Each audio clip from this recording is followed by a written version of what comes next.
Welcome to the Zentangle Project Pack series. My name is Martha. And I'm Molly. She's my sister. You bet. This lesson is part of Project Pack number 12, and it will help us celebrate our annual 12 days of Zentangle. Yay! I actually love, this is my favorite project packs every year. It's a fun one. So fun.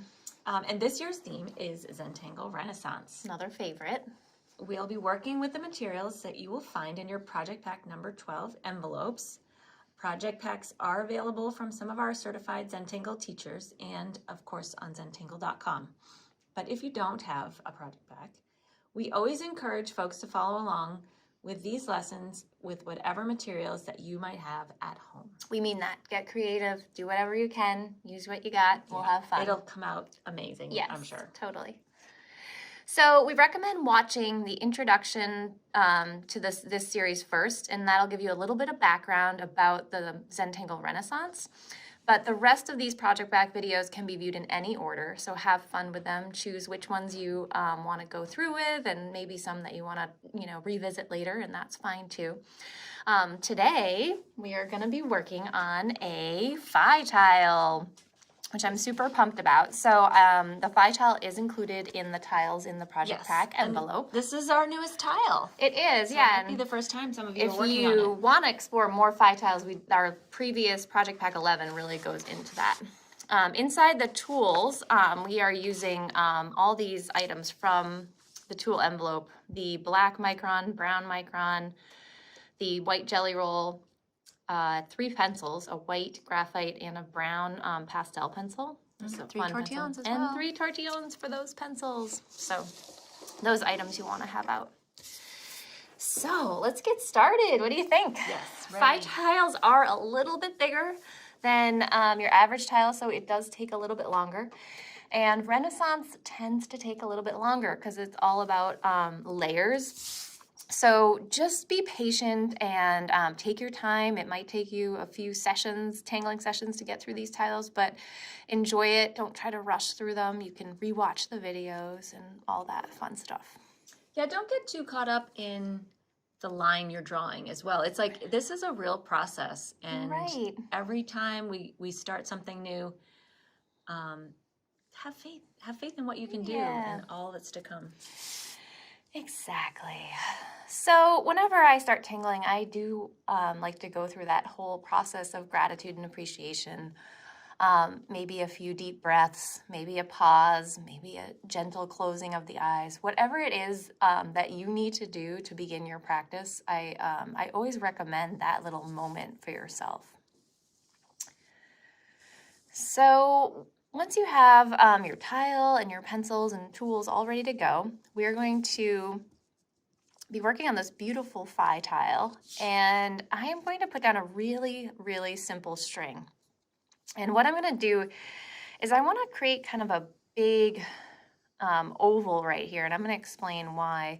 I'm kind of working in this upper right-hand corner here, but my oval's going to kind of fall off the page because I'm going to play with this going off the page here. So just really kind of creating a big oval that kind of falls off the page like that. And it can be a little wonky. It doesn't have to be perfect because, well, of course, it just doesn't have to be perfect. And we really want to play around with it, kind of the composition falling off the tile. It's kind of going to be what we're shooting off here. It'll be fun. This first portion of our tangle that I'm going to be playing with is actually sort of a hybrid, and I'm sort of combining 2 tangles, and the 2 tangles are perk and what's the other one we're playing with, Martha? Festoon. Yes. And you might think these are kind of two funny tangles to play around with. You can sort of do a little research to see what those tangles look like isolated if you've never seen them, but if not, you're going to get a window into what they look like together. It's kind of a fun idea to think that you can probably mix any 2 tangles together, right? The challenge, right? Challenge. Total challenge. Play that with your legend, right? So festoon is this beautiful tangle where you take these sort of orbs or ovals and you put like a center point in them, and then you create these sort of radiating lines. And we're going to create a big festoon and use it as a reticula. These are like big Zentangle words here. So what I'd like to do is find a center point that's a little off center actually to create a little bit of sort of a more dynamic look. So I'm going to take this oval, and then I'm with my actually brown pen I'm working with first. You can see what color it is here.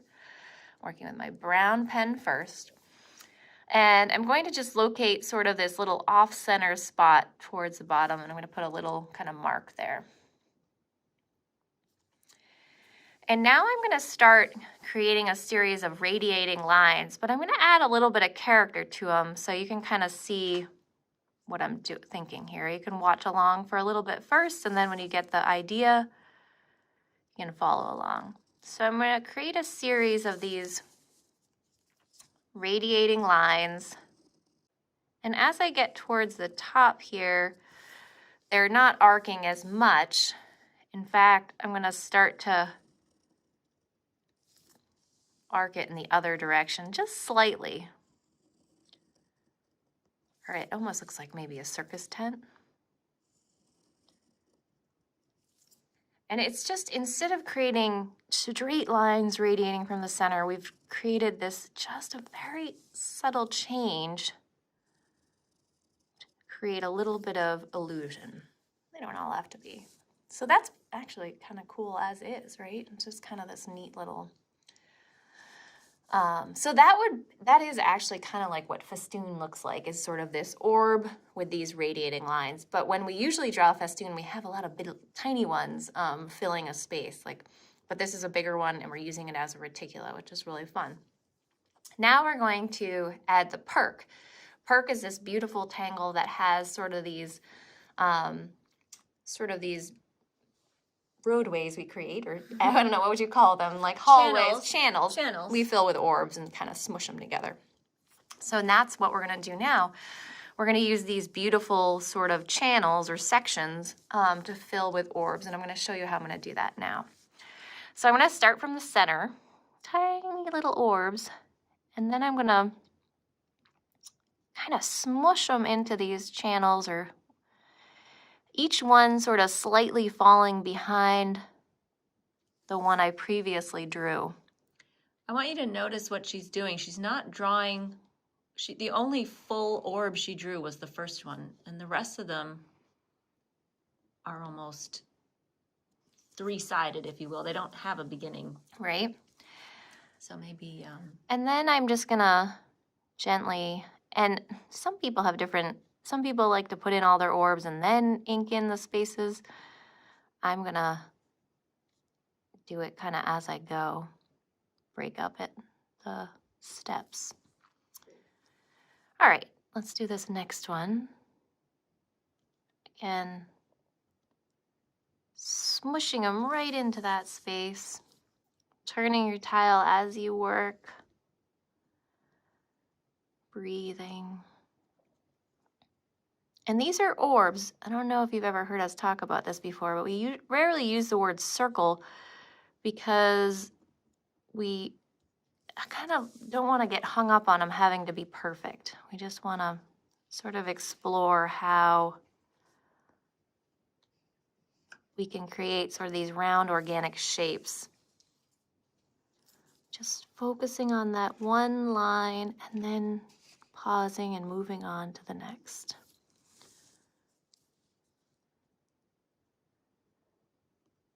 It's like a beautiful process of extreme focus of where you are, and then letting go of that thing when you move on to the next thing.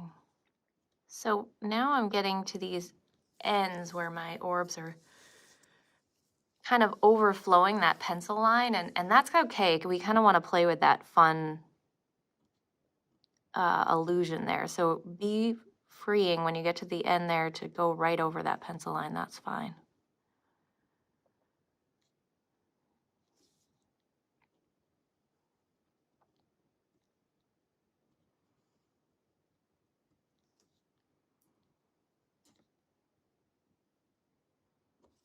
I'm going to fill in just this last row, again, exactly the same way we started these, starting with the tiny one and then just smushing in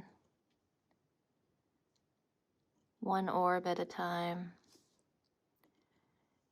And you can kind of alter them depending on how, like this one I made kind of thinner so that I could fit 2 more. And then I'm just going to ink in the rest of these interstices, which is a word that means the spaces between, something like that.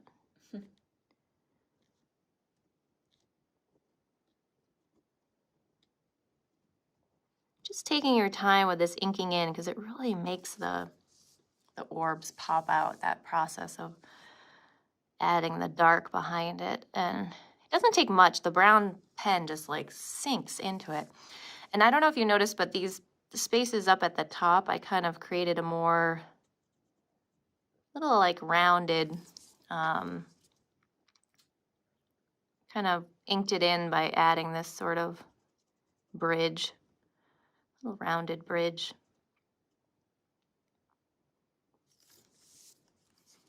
So yeah, It's already got this great illusion of kind of folding in on itself. Right? It's really neat.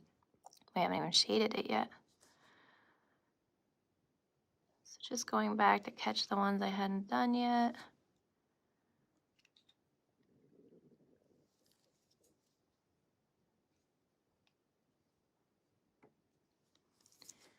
All right. That's so pretty. It is pretty, right? It's a pretty Round this one a little bit. Now What did you bubble call blob? it? It's not a blob. It's like a bubble blob. It's a blossom. A bubble blossom. It's a beautiful blossom. And with that, I am going to leave my festoon this way just for a little bit as Martha adds around it, and then we'll start, we'll go back to it and revisit it to shade it. Thank you, Miss Molly. So I'm going to work with this beautiful rounded line. Yeah, and it's kind of inconsistent, so Yeah. it's a little interesting. So it's always fun to play with like what you've created accidentally. It's almost like And that's kind of the magic and the beauty of aura, which is what I'm gonna do right now. Aura is that great thing that you can do when you don't know what else to do, right? You're like, okay, here's an like- interesting shape. I'm going to it just almost like is like a time aura around it and see what happens next. We do that a lot. But it is pretty magical, and just that little bits of like visual space you create can actually change your composition a lot. It's kind of crazy. Absolutely. All right, so I am going to pick up my black pen now, black pen, and working in the inside here, meaning like towards the center of the tile and not over here yet, I'm going to aura this shape with a very, very, as far as I can handle, thin line in black, auraing around. I'm just traveling right along this line.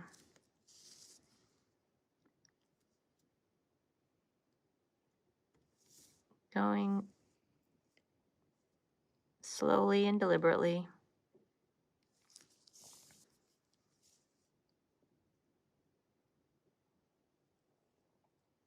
And as Molly was saying, you really don't have to use a lot of pressure on your pen.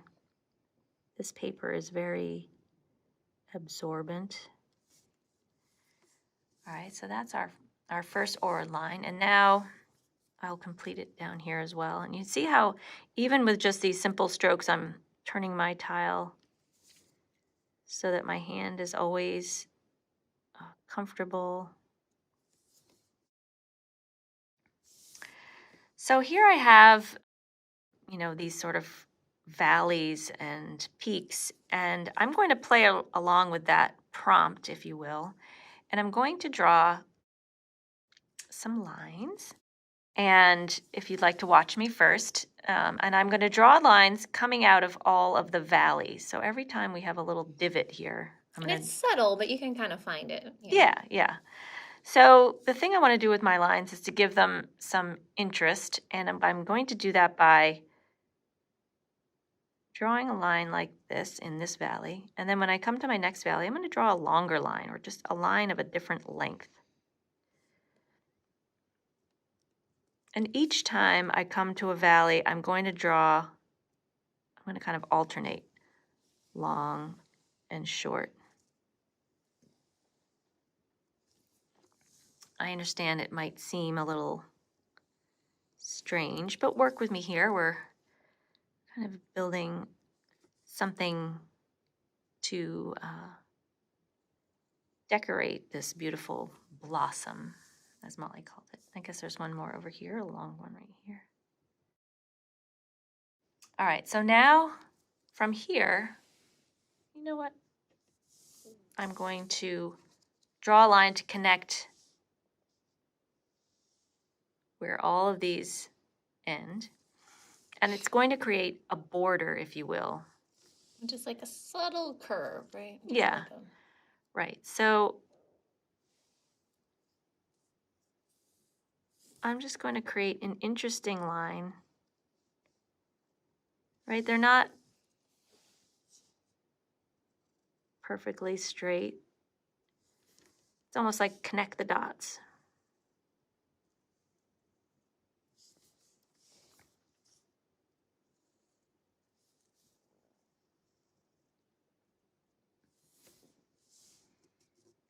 So now we have this kind of undulating column, and each of these lines has created for us a space for us to put a fragment.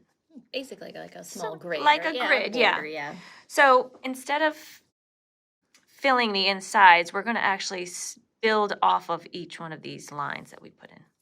And I'm going to use a stroke that is reminiscent of the tangle called Bales. So we're sort of borrowing that stroke. And really what it is a seed shape. Right, almost like that. a little grain of rice. Or, Yeah. Yeah, just a subtle curves that meet. Yeah, so you're starting at one point on the top and ending at one point on the bottom.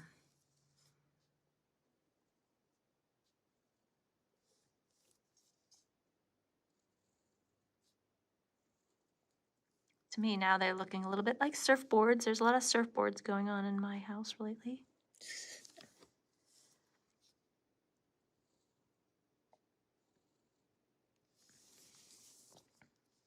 And then just this first one over here.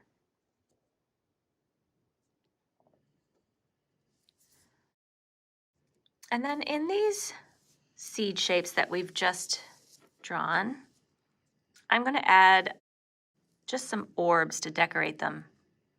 And instead of the way Molly did it, where she started small and worked big, I'm actually going to start in the middle, kind of with my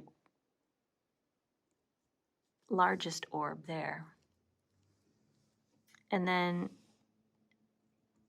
kind of nestle them in till I get to the end. It's amazing like how many times we can repeat the same idea in a different way to get completely different results. And sometimes even within the same tangle, it's that repetition that builds sort of this conversation within.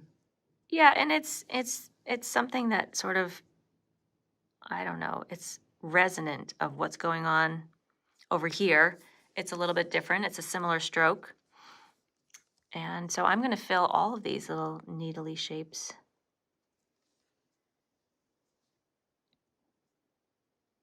And I know there's that line in the middle, but here's where we talk about that. That faith in the process. You'll see, like Molly did, I'm just gently inking in the little spaces in between. I actually don't mind that line so much, to be honest with you. It's kind of like, Well, let's see how it structural. goes. Yeah, we'll see. It's true. It's there. like a cat's eye. These brown and black inks they play so nicely together, don't they? Super complementary.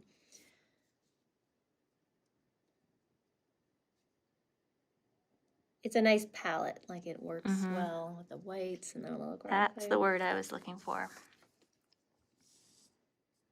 It's probably why you actually see those colors a lot together in nature, you know?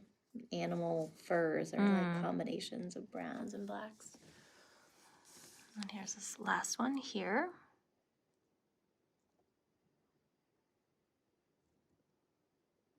Yeah, it's just pretty starting to see these build on these structural pieces. And that is something we want to kind of get the message across with the Renaissance tiles and tangling in this process is there's so many layers that go down.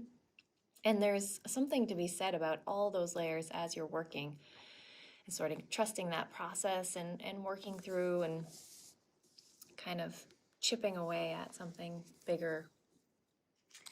So I'm going to put my black pen down for a while and pick up my brown pen. As I talked about it earlier, we're going to do some auraing around these bales shapes. And I'm going to work in one direction and then back again. And you can watch me for a minute and perhaps you'll have your own rhythm that you develop.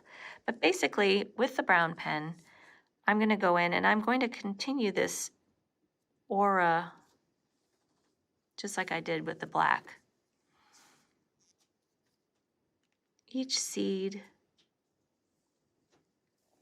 will get an aura in brown. Again, it's like aura and orbs. It's like just layering all these very simple strokes, allowing yourself to focus on these simple strokes. Just add an aura.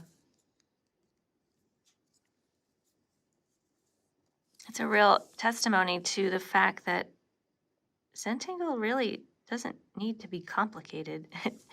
It's really very simple, and it's endless combinations of really four different simple strokes.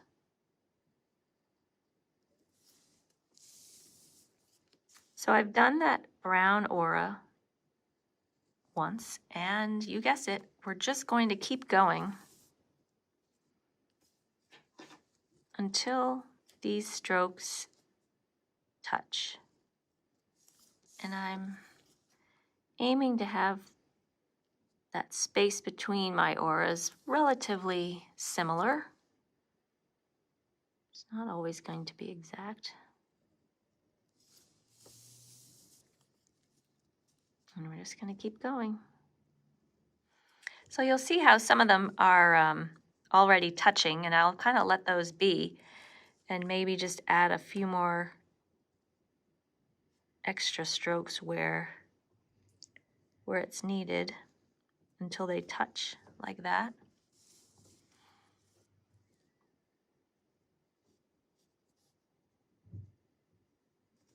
We often sort of on purpose do things that are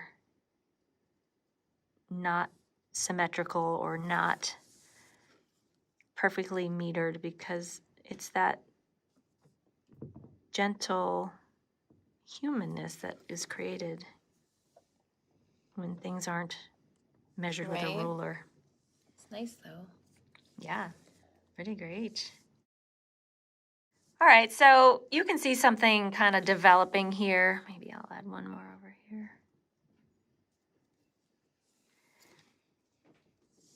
Which is pretty cool. Yeah, I like that. And I'm going to put the brown pen down again. Oh, you know what I'm going to do? I have to finish up down here. I like those little ones there in the corner that sort of completes this shape, but it's falling off the edge. That's nice. I always think when I see a tangle that's hidden somewhere behind another tangle or goes off the edge, it's fun to kind of imagine what's lurking on the other side.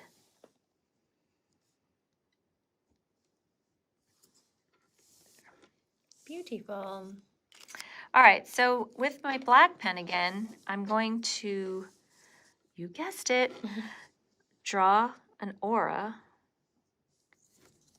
Well, actually, what do you think? Should I fill in the 8 spaces first?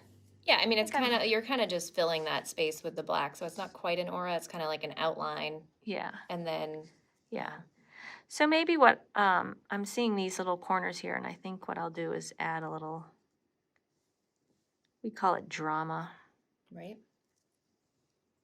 What's life without a little drama? See where those little interstices little corners are left down here. Yeah, and the black sort of next to the brown is nice because it just seems a little extreme and subtle at the same time. If that makes any sense. It's subtly extreme. Right. And you just sort of, those little triangles just appear, which is nice. At the bottom there. Just little spaces left.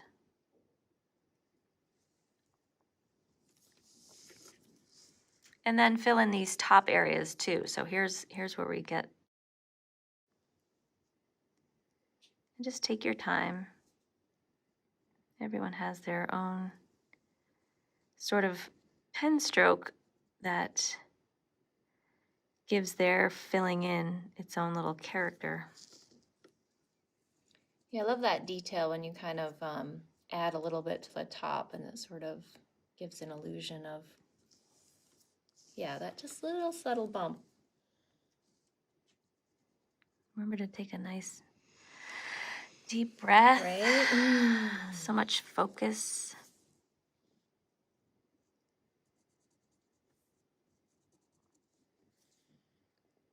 Taking your time and enjoying just the moment that you're giving yourself to fill in these beautiful little leftover spaces. Right.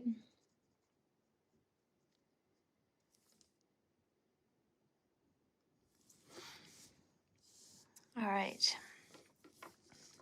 So now I'm going to draw another aura line, and it would just further define this interesting border that we've created here. So I'm still working with my black pen and just a very, very fine line, just sort of framing this lovely border that we're building.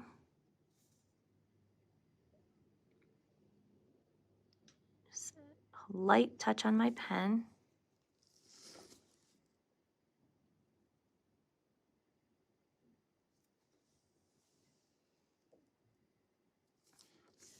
Again, the aura is so strong and it's so cool because you would never guess to draw that specific line without any of the previous lines that had already gone down. So it's so sort of reactionary. Right. So, all right, I have this fun little thing that maybe we can further embellish this beautiful blossom that's coming. It's really kind of looking like a trippy flower. I don't know. It's really neat. Again, we were talking about blossoms. Blossoms. Yes. Blossoms, flower. Yeah. Yeah. So here's a fun little Old tangle. old nonsensical kind of a Very line. from Yeah. the beginning tangle. What's it called? Stir it up. Stir it up. I'm going to write that down because it's really fun. Stir it up. Boom. And it's it lends itself wonderfully to a border, but certainly you can see filling in any kind of random space that might need filling. And you can watch me. I've got my brown pen here, and it's, you can't think too hard about it. It's you just got to let the pen fly. But it's just this around and around and around and around and back and forth and up and down and squiggly. It's very She's kind of squiggly. doing it in a little border, but it actually can be done in a whole space if you wanted to. Yeah, I'm drawing, I'm going back and forth, and it's very, I mean, I have my own rhythm of things that I'm doing here. It's kind of lacy. It's lacy and frilly. And just very much a textural thing.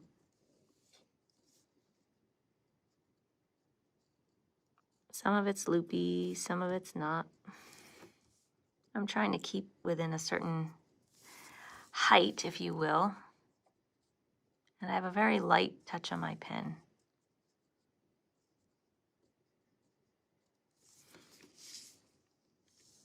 And then sort of just to contain it, I might do that aura again where this time I'm actually touching the tips of it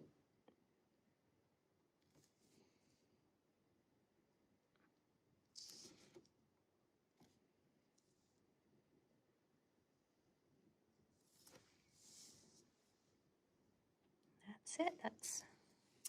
I love that. All right, we're gonna let some of that ink settle in a little bit, and Molly's gonna come in and bring Add things some to more, light. yeah.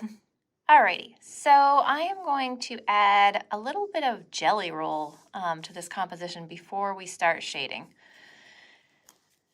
So I'm using the jelly roll in my project pack. This happens to be a size 10. I actually love this bold jelly roll. It just kind of the ink really flows out of it. Sometimes with gel pens, before you get started, you might just sort of roll the pen around on a scrap piece of paper or on the back, just kind of make sure the ink is flowing. And I just want to kind of add a little detail to the edge of this. I guess we could call it fringe, right? It's kind of fringy. It's a frilly fringe. Yeah. And I'm going to just play with some simple dots that actually just kiss the edge of my fringe. Just a fun detail. The 10 is great for doing dots. When I'm playing with the jelly roll this way, I feel like if I hold my pen a little bit more upright, it actually sort of adds to the flow. And just breathing, and just almost as if these dots are just sewed on with like one little stitch. It's like back in the day when you'd see these beautiful laces. So bright on the tan paper. Not pressing too hard.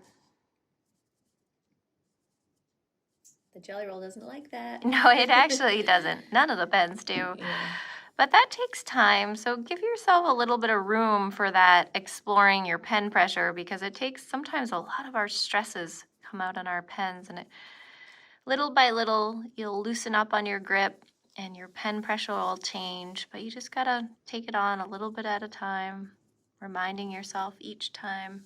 Ooh, that's so pretty. Love that. And now this is an option here because there's always options, right? You may actually enjoy this sort of way that these look. It's a little bit different. I want to add my jelly roll right over it to add this sort of layering and a little bit of structure to it. So I'm going to go in and jelly roll right over each orb. And that black might be like slightly coming through, but almost in a way that's like part of the translucency of it, creating sort of these glass orbs or something like that. But you may leave yours plain. Either way is fine. Always options. Whenever we're instructing a class, what's great about Zentangle is you can always go off on your own at any point in time. Or maybe you try it this way first and then you go back and do the whole tile again in a variation. Or even just reversing the black and the brown pens would give you a completely different look to your tile. Again, a nice gentle touch, getting as much ink as you can in each orb. So by just barely touching the paper, you just release that gel ink. The black ink really kind of holds it in there as well. Right? It's true.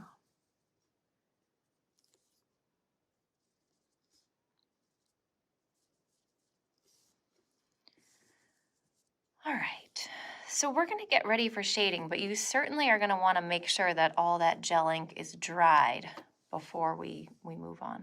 All right, so I am going to shade this festooning perk. It's a festooning perk. Oh, festooning perk. And I'm going to start with my graphite pencil. I like to get my graphite pencil really sharp before I start because I think it gives me extra control to get right in where I want to get into. So what I'd like to do is actually just create a layer of graphite right around the edge of every single one of these orbs. And I'm just taking my time and breathing, going nice and slow. You're doing every single orb? Every single orb. Okay, get I know, ready. it's crazy. Enjoy.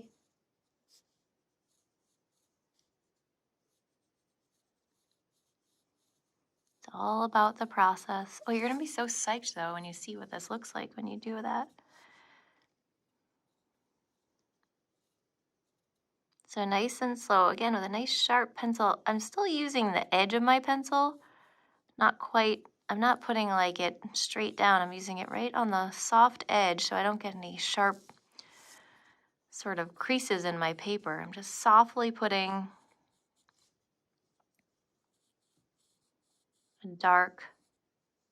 I want to leave this aura unshaded because I think that's going to be a nice detail. So, all right. I know it takes a while to get all those done, but it'll be worth it. Trust me. Trust me. So I'm just going back and kind of revisiting a couple here. And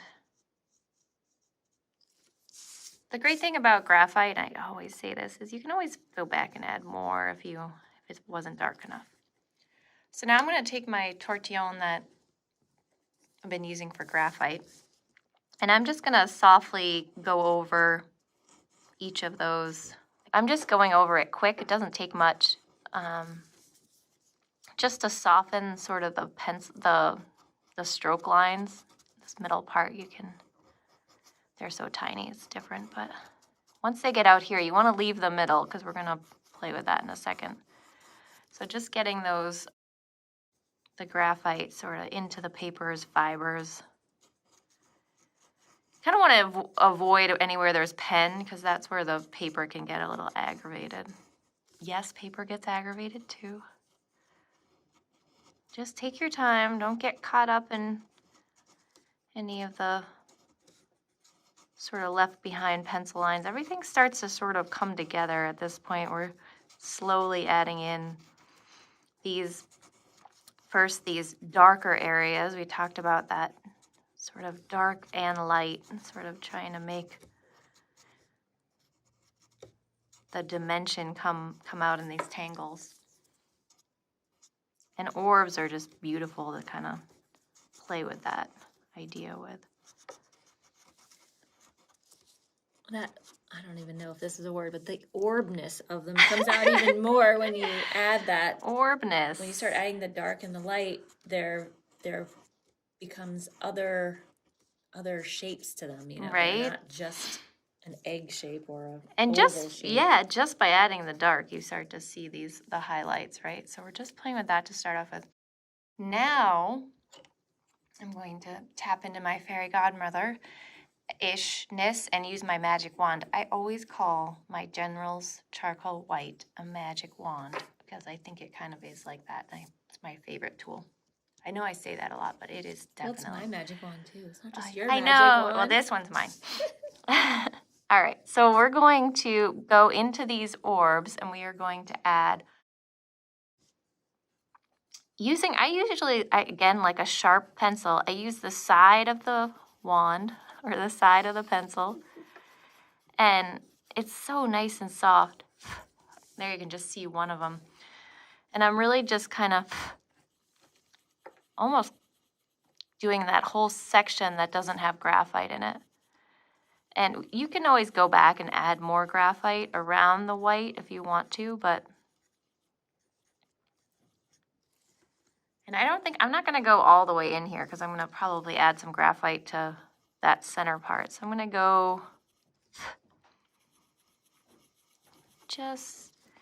and I put this white down pretty heavy-handed with the white because I like it to really pop.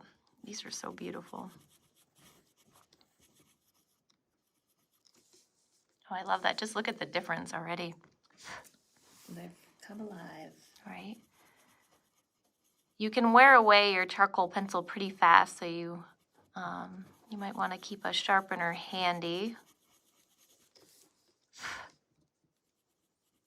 For these white charcoal pencils, we recommend the All Art sharpener. I think you got one in the last project pack, if anyone has one, but any sort of sharpener you would use for colored pencils works well. Like I said, we use that one called an All Art sharpener, and it's looks like this.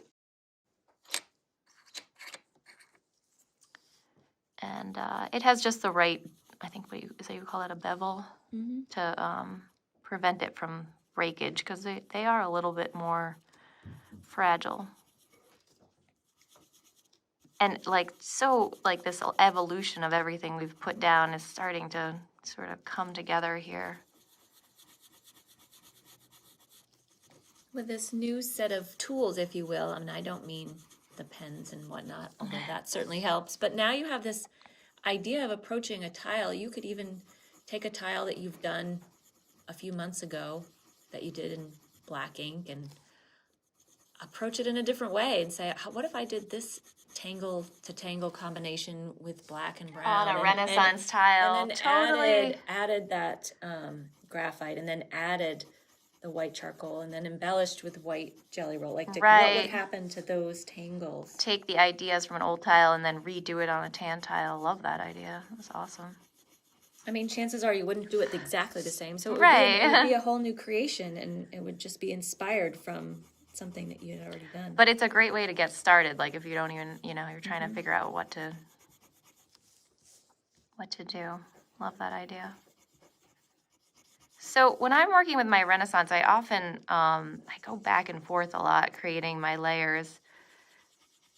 So I know I've already put down some graphite, but now that I have the charcoal in, I'm going to add a little bit more. I'm going to go back to the graphite, and I really want to, this center part here, I want to make it look like it's really kind of digging in, like sort of this drama. So I'm gonna funnel. Yeah, right. So I'm gonna almost add a bunch of graphite right to this center point here. Pretty dark. And then when I'm getting out, I'm gonna just, kind of have it go in between a little bit.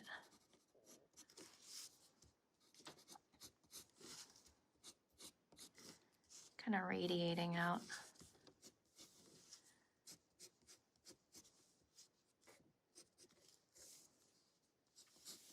It's adding yet another shade because the graphite on top of the other white charcoal pencil, it's adding another shade of gray. Yeah, and you can add maybe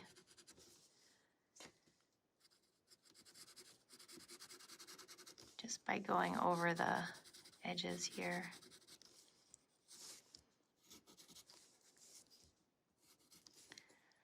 And then back to my graphite tortillon. I didn't even use the white tortillon on that white charcoal because I just felt like it didn't really need it. I almost used the pencil itself. But if you want to just kind of invite it back in, you can.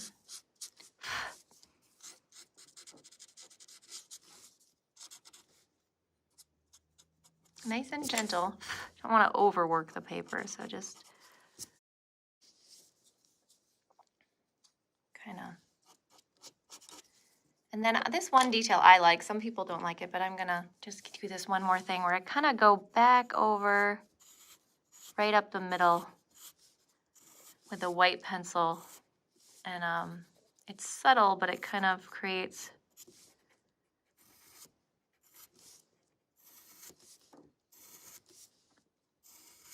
a little different.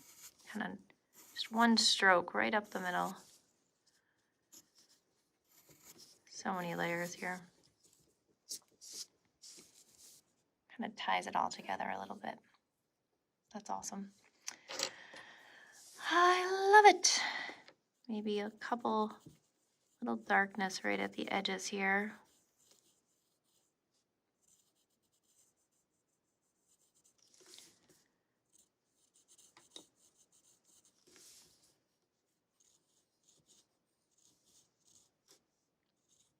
So many subtle details you can add, just a little bit of really dark edges right there.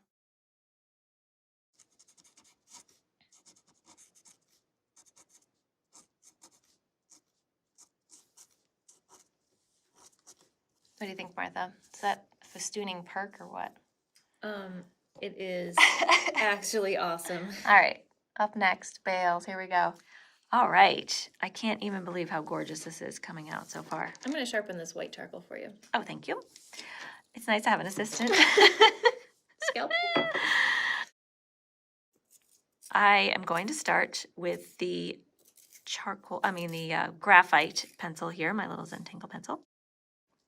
And I'm going to start by adding some graphite just on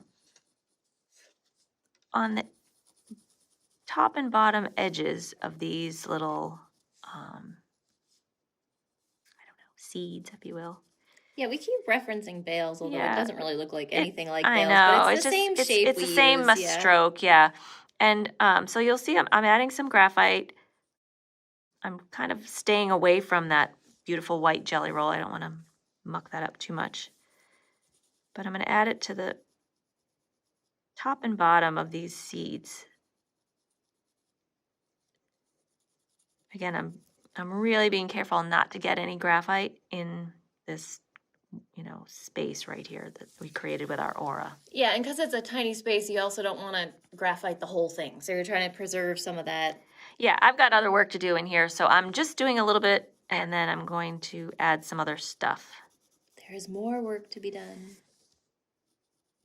It's another example or reason why we always like to start out drawing on a tile a little bigger than you think you might want to, because often we fill it in with something else, and you want to give yourself that room to add other layers of lines and Details, shading. Yeah.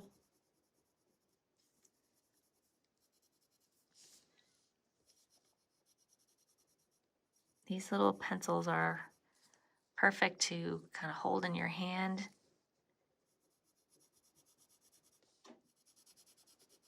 Not the way you would if you were writing your name, but the perfect angle of Right, to get that side of the that graphite. side, so the you're tip, not yeah. denting your paper.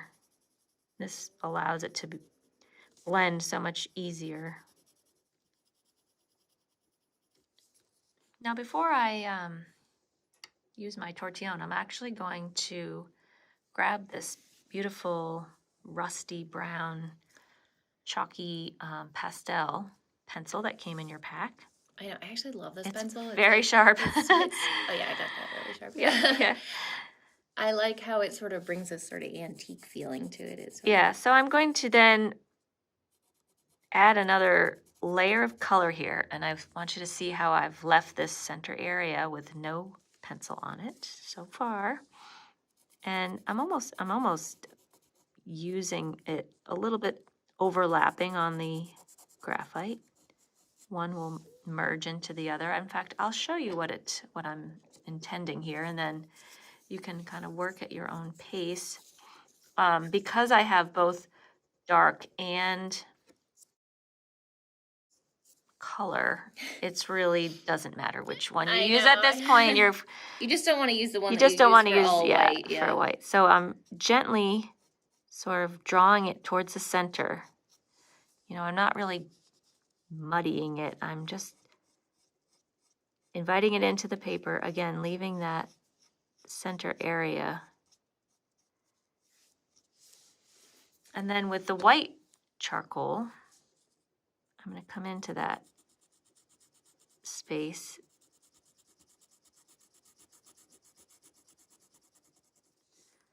Of course, this one's has a little bit of a funny shape, so I might want to. That looks great. I love that. You get like a little sparkle. Yeah. And the white is so vibrant. I think I like it unblended, but let's see how the rest of them come through, and we'll make our decision. So, and especially when you're making your own masterpiece, you might decide, well, I want more graphite here, or like Molly was doing, you go back and forth, you kind of see what it needs, you assess, and then decide what you want to do with it. Now, all these subtle layers, they're not meant to be noticed. They just are meant to add to this overall. When you look at this tile and you're like, oh, everything is. I know, it's like makes you independently. feel so nice. They're not, but there's something about when they all come together. That's nice. They all play a part, but in itself, none of them are remarkable, but put them all together, Don't forget these little ones down here in the corner, the forgotten. I know. I just love how this kind of is offset, sort of like falls off the edge like that. Mm-hmm. Well, without having measured it, it probably does somewhere hit that sweet spot, right? That little phi sweet spot, right? Which we talked about at length with the last project pack. It's that sort of je ne sais quoi. Why do I love this piece of art? It's because it just resonates with me.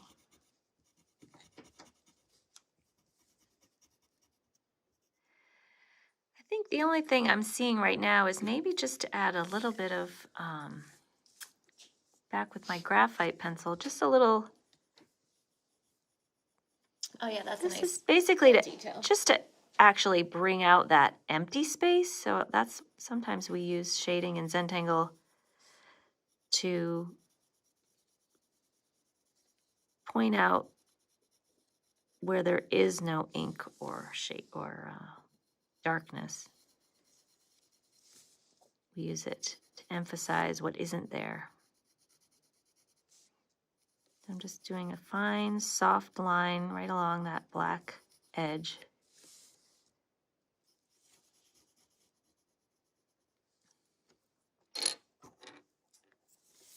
And with my tortillon, just sort of making sure it's softened. It doesn't necessarily have to be blended, just very light touch. And you see that kind of silly, nonsensical line. It's really just a texture. Again, as part of the composition, it works beautifully. Wow, Molly, what do you think? I think it's beautiful. Well, I don't know. Would it be fun if there was like another one coming off over here? I like it. I think that's a good As if idea. there was like another blossom I think that could be cool. growing right here. Yeah. Edit. What do you think? Yeah, go for it. All right. We should do that. Oh, look at that. It looks awesome. I like So that. That's a great adorable. addition. Just a little detail. A little bit of fun. All right, well, Martha, I surely enjoyed tangling along with you today. And I think that was pretty fun. Very fun. I can't wait to see all of these in the mosaic. The festooning perks. The festooning perks. Yay. Have Thanks a great day. Thanks for joining us.